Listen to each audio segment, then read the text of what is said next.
Okay. My stepmom was the only one to tell me the truth as a child, and I'll always hate her for it. Trigger warning for talks of suicide. When I was in 2nd or 3rd grade, my dad married a woman, my stepmom. I'll call her Britt. Britt and I never got along, and her and my dad were always fighting about being fair between myself and her sons, who are my stepbrothers. They always made sure we knew the same amount was spent on each of us every year for Christmas. Christmas. I see, I wasn't going to do that, but you did it. We were cooked the same food. I remember this because I didn't like poached eggs as a 10-year-old, but Britt refused to make scrambled eggs for me instead. It was all so dumb, and I cringe at their behavior as a 30-year-old adult. I know my dad wasn't a perfect, attentive father, and he only had me every other weekend, but by the time I was in high school, in the 2010s, I decided to no longer visit on weekends, mainly because of how toxic their marriage was on me and my stepbrothers. I can get over arguments between them. I can get over how they each favored their own kids, but as an adult, I found out that Britt was the most honest bitch I'd ever met. In 2004, my grandma died in a car accident, and I wasn't able to attend her funeral because it was out of state.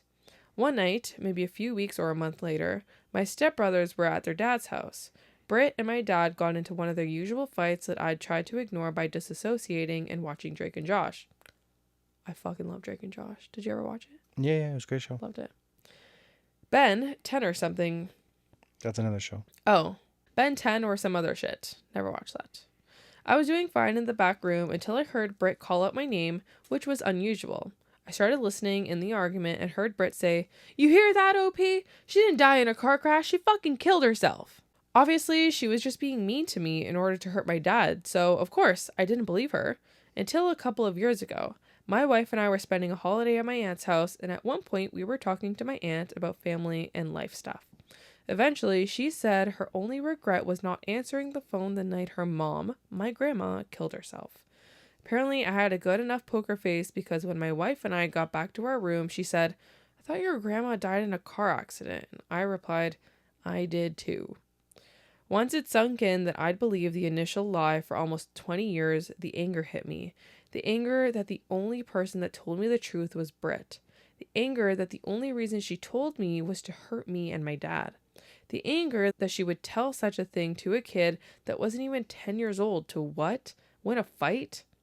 I can't believe they've been married for over 20 years, and I can't believe Britt was the only one to tell me the truth about how my grandma died. This fucked!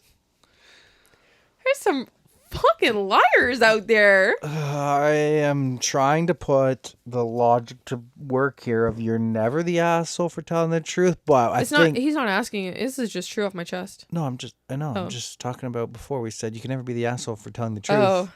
Britt was a fucking asshole the way she told the truth. She did it to... Yeah, I don't think that logic stands. You can be an asshole to tell the truth. You can be an asshole. It's how you say it, because say to a 10-year-old, like, that's messed up. She's 10. Obviously, you're not... He's 10. Obviously, you're not going to be like, "Oh, yeah, your grandma killed herself." You're going to say, "Yeah, she died in a car accident." Yeah. And it does suck because, like OP said, this was just like a point for her to use against OP's dad. Like, and they're still married. How? That's wild. How? Why can't you make the kids scrambled eggs? Why do they all need to get poached eggs? Also, what kid wants a poached egg? That's weird. Yeah. That is weirdo behavior to me. They all got an egg. Let them eat it how they want to eat it. Right? Top comment says, "The number of vindictive, petty, evil people who are stuck in their terrible two-phase is astonishing. The evil stepmother is a cliche for a reason." OP replies, "Evil stepmother is right. The irony? She's been a goddamn nanny for a family with 4 kids for years now, and she treats them better than she ever treated me." Ouch. How's that ironic? Because she's like being a good person to another family that's not her own. Oh, I get it. Yeah. That makes more sense. So there's an update. Okay. I can't believe the attention this got, since I just wrote this to vent after a phone call with my dad on a Tuesday, lol. I really appreciate the commenters who shared similar stories. It's honestly crazy to me that this story has related to so many people. I wanted to address some comments about my dad. No one on Reddit or in real life can make him feel like a bigger failure of a father than himself. I got the coward gene from him, which is partially why I ran to Reddit with this story, because I didn't expect this much interaction.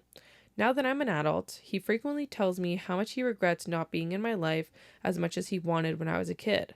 Regrets how he didn't fight hard enough for me, missed milestones and big events, etc. But once I got to college, he stepped up to help more often. He helped me get my starter car and my second car after I totaled the first car. He is one of the only people in my life open to having tough conversations with me about relationships, politics, and religion. I guess I just wanted to defend him a little because based on this one story, he may be seen as a coward, a doormat, or a failure of a father to some, but I see him as someone that tried his best to be a parent to me and a husband to a cold-blooded bitch, and failed a lot along the way, but never gave up on loving me, all without an ulterior motive. But both Britt and my mom weaponized me against him, and he took it for 20 plus years. But now he's the only adult in my life that I can actively rely on when I face challenges. He's still married to Britt, and they do honestly seem to have a better relationship now that all the kids are grown and independent. Don't get me wrong, I'd love to have my dad all to myself for once, but I'm just happy to have a dad that helps me as an adult and continually tries to make up for the mistakes he made when I was a child. Last thing, fuck you, Britt. Yeah, fuck you, Britt. Goddamn. I respect that. Britt. Yeah, fuck you, Britt. Evil stepmom is a saying for a reason, man. Yeah. That's intense. Crazy. All right. Getting to my last story. Before we do, gotta give a quick shout out. Come join us on Patreon. Please. Bonus episodes every single Friday. We've got 61 episodes that are live right now. And if you come on Friday, you're coming in for episode 62. Insane. There's a lot to binge over on Patreon. I got a challenge for you. Come on board. Come on board to Patreon. Listen to all of them. And then when you get caught up on all of them, say, Denver, I make a comment on a video. Denver, I have finished all the episodes. I will look out for these comments. Thank you. Perfect. Thank you. On to my last story.